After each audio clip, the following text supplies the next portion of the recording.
generation in Queensland as we did. And so what we wanted to do was to do a little service here for those people who knew Tony. Len and Gail from Sydney, Denise and Kim, Jordan and Melissa, Lynn and Lindsay, Kim and Denise, and Jan. Alex, And Jan. Jan. And Jan. So, and Jan, and there may well be others that we can't make it today. But what I'd like to do would be just to do a little bit, just to share with you some of Tony's qualities, as I knew him as a younger brother, and you know him, I'm sure, how you know him. So, you know, Tony and I, we shared a lot of life adventures from younger brother during our adventures in Queensland and Wanaka in the 1950s, believe it or not. And then we fast-tracked to a time when we shared a house in Auckland during the early 1980s. We then shared a house again in Paddington in Sydney in later 1980, before Tony began his life journey with his real soulmate, which was his wife Jean, after their marriage in Sydney Harbour in 1986, I think. You know, Tony's personal qualities and character really defined him throughout his long life. You know, Tony, he travelled, and he was a lounge lizard and an indulgent sort of lover of life, a bon vivant.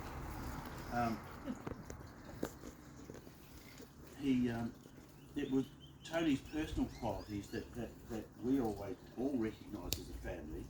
Is, you know, he appeared to sail through life without a care in the world, which he did, you know, and how Tony always came up smiling, no matter what lay before him or actually behind him. You know, he prevailed.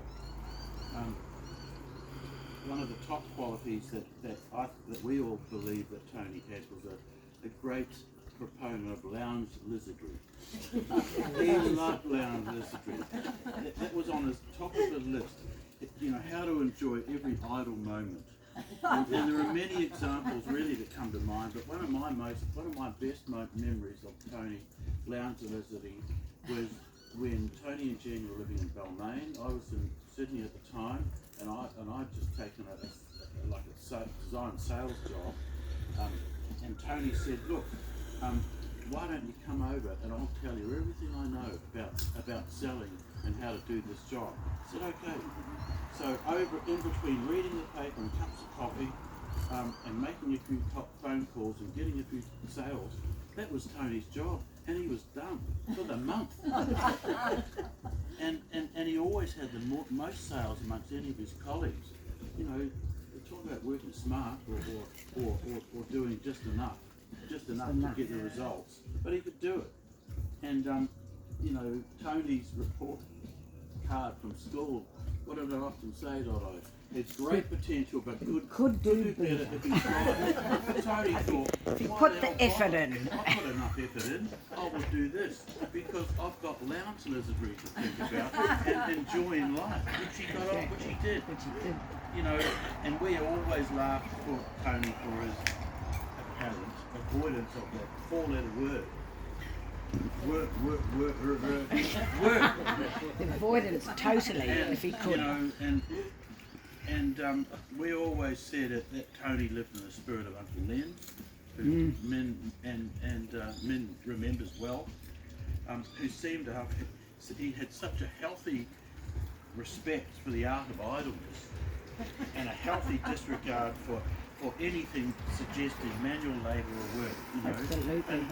And Tony was a cruise artist and a music lover, you know. That's what he wanted. He was an indulgent life lover. He was a child of the freewheeling spirit of the 70s, really, as we all were at the time. And music was a big part of Tony's life.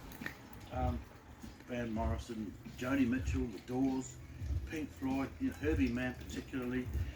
He loved it, and that accompanied a lot of barbecues and parties that Tony and me and myself had in our house in Prospect Terrace in Milford. And with Daniel, of course, the Spaniel, and a lot of others. Before Tony began his next adventure when he set sail to Australia to begin a new adventure. Well, you know, another you know Tony as well. I know everyone here, and humour and laughter is a big part of Tony's life, a big part. And that was Tony personified. His Marx Brothers, Monty Python, anything to do with Irish jokes, he was in there. And we all loved it too. And Tony, we loved it, but Tony lived it. He did. And when we came across a new joke, Tony would ring up and share it with us, and I remember that. That's a really good one. And of course he shared it with his son-in-law, Simon Cooling, and he loved it too. His sense of humour was equally zany and mad. It was. Your head is And matched. it was and a continuous source of laughter. You know, as soon as travel was a big part of Tony's life, it really was, and as soon as when we were all living up in Auckland in those days, the travel was really expensive. You had to make a really big commitment to go OE, as we know, and as soon as he was able, Tony was off. He spent a small fortune. He did the big overseas trip with Boyd Everton on a ship to London, and he worked there for a spell. Lived in a house with Ken, Lynn's brother, another old mate from Invercargill, and before he spent, and it was just too cold for him in London, so Tony buggered off and pursued his life of idleness and went to kibbutz for a couple of years and worked in Israel. He loved that. And this life really suited him. He was fed, he had a lot of jobs to do, and the rest of the time was spent in a wonderful period of idleness. That's Tony. He loved it. He did. And I remember when Tony arrived back in Auckland, and I was there at the time, we all met him at the airport. And Dad had a look and he said, "Where's Tony?" I said, "There." He didn't recognise him. It was like he come out of Belston camp because he'd just come back from travelling through India. He was skin and bone, about 52 kilos or something. Anyway, you know, Tony worked for a spell again in Auckland, but he soon had Australia back on his horizons, and he set up a camp in Paddington or wherever else, in Windsor Street. Yeah, somewhere around about 1984 or 1985. His work niche, his cruise artist, and his ability to do, you know, to get maximum effort for the maximum result for the minimum effort prevailed. It did. It did, and that He was always did that's it. where he started and he began his career. Then he was well established. He easily secured a job with Abbott's Pharmaceuticals, and Tony was away, and I don't know how he did it, but in between reading the paper, making a few phone calls, and meeting his mates, he always topped the sales figures every year, even to the extent that he got a trip given to him to the US, which he took Brother Graham with. And you know, and that was Tony. You know, he's got fantastic potential. Could try harder, but why bother? Very much, you know. But you know, but living in Sydney then, it really was to become his defining moment in life, because there he really that's where he met Jean and in 1986 and married to become part of the Yin and the G family, and that really gave Tony his contentment and his long-term purpose in life. He was set. He got married, and do you remember, Alex, and we were all on Sydney Harbour, and I think it was when it was a celebration. It was the 70th celebration of the Australian Navy. Yeah, that's and right. had this most Fireworks wonderful going out. fireworks, That and was there we great. were out on this boat celebrating Tony's wedding, all put on for him. And He he, had, along with a ready-made You were the teenage daughter, family, Granny, too. you know, with Molly, Vincent, Jen's children. He was. They set up Oh, a yeah. house at Jamoy, and left Darling Street to Balmain, and this was really a central meeting place for the now extended families that encompassed, you know, cousin Pete, you know, all G's extended family, and in fact anyone else that ever needed a bed, they were all welcome in their household. They celebrated Christmas, birthdays, New Year's, anniversaries, marriages and births. you know, that was their life. And Jean cooked. Tony had the job to bartend and cook sausages. He That loved his forte in life is sausages you on the know, barbecue. in 1994, Tony and Jean set off to Europe. They spent 3 months cruising around Europe, which was really the penultimate sort of lounge industry, but this time in style. Different Molly and style. Lisa got married. You know, later in life they had children of their own, and that was a great delight for Tony, as was his great grandchildren with His great nieces, his niece and nephew. Yeah. Jordan and Melissa and Cassie and her kids. He loved them, and as they came up here, they loved seeing Melissa and Jordan and Cassie and Dan and Di. It was a big part of their life too. But Tony at that time was really. He cruised into another role with Jean's extended family of Grandpop Tony, you know, to Rita and Molly's kids. They then travelled to Hong Kong, Vietnam, numerous trips to Thailand with Molly and Simon. You know, they really had a full life. They really, really had a full life in Sydney. Another turn of circumstances then saw Jean and Tony leave Sydney to Dunedin for about 6 or 8 years, I think it was, to look after Jean's mum. But the call, you know, which they did, and they reconnected with a lot of Jean's family, which was big, and spent time in Dunedin. But the call to Sydney was too great, so they sold up in Dunedin and returned to their house in Rozelle for another period. And in that time, Tony then I won't swear, were kicked in sales on the floor of Vintage Cellars in Leichhardt. Which he You loved. remember? And Loved again, it. without any apparent effort, Tony sold more products there than anyone else combined. Just because he could. You know, Tony was a salesman, and you know, the clients loved him. And I often used to go in, as you did, Alex, to go in and see him. And the clients would always be there. They'd be asking for Tony. Where is Tony? That's what we want to see. And when they did, they always walked away with a lot more than they thought they needed. But happy to engage with their favourite store person and swap stories and jokes. You know. But inevitably, you know, life was to move both Jean and Tony onto another journey, an adventure. And after selling Rozelle, after they reached a time of retirement, they decided to set up a new life chapter in Queenstown. And that was a big adventure for them, you know, finding a location, designing and building a perfect house. During which time Jean and Tony both travelled the length of New Zealand to reacquaint themselves with the spirit of the land, and they really did. They travelled from Cape Reinga, I think, in the north, right down to Queenstown. And they had fish and chips Fish and chips. all the way down. Yeah, that's right. Yes, they really did, Donna. But yeah, they went down to Right Bluff down to too. the bluff. And then, you know, and finally Absolutely. touchdown, the house, in COVID of course, finally the house was finished. And after almost 2 years on the road, Jean and Tony moved in, but COVID moved in with them also, and in the country. So with all the quarantine restrictions, which really put a brake on the movement, you know, across the ditch, you know, to help them celebrate this milestone.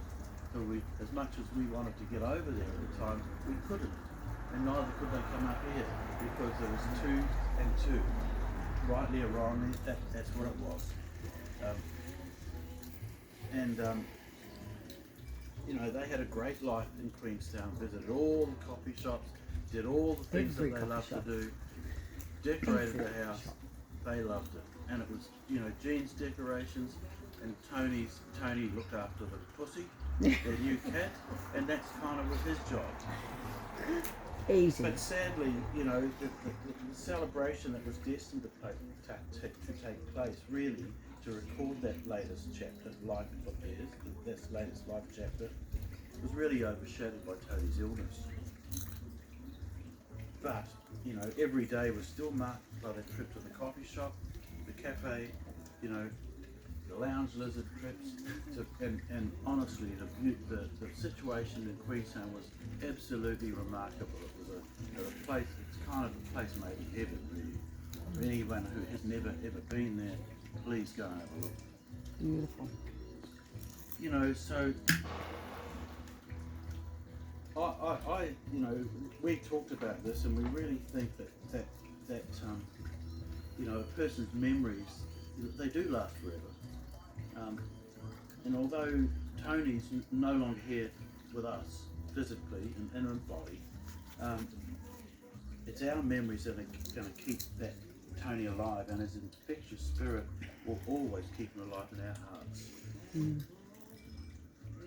I will remember his laughter, his passion for life, his beliefs, and his sometimes strong points of view, and above all, I remember how the person, you know, that Tony, my beautiful brother, is and was, and the difference he actually made to my life. Well done, David. Yeah, David, that's exactly what Tony was about. It is exactly what Tony was about. Yeah. My speech is much shorter than David's. Tony had a good life and an easy life. He and did. He was very lucky. And he was a lucky person. And he spread a lot of love and a lot of joy. He did. And he was one of the best people ever lived.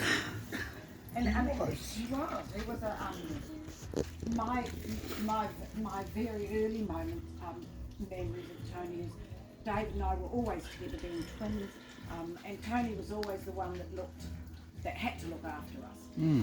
But he played with us, he pushed us over, he threw darts into us, he put us up on top of sheds and took away the ladder, as all older brothers do. But it was always done with a joke. And even though he always got into trouble, which he always did, he still did it with a lot of joy and love. And it wasn't, I think, until he came back from Israel in the courts, and David and I were, 15, 16, something like that. he suddenly realised that we were actually people, not just a little brother and sister. And that's when our next relationship with him. And Tony was with a number of different people through his life, and he was a true leader in so many ways. When he was with a lady called Anne, who was Swedish, everything she said, everything that was Swedish was Tony. Yeah, that's everything that she ate, he ate.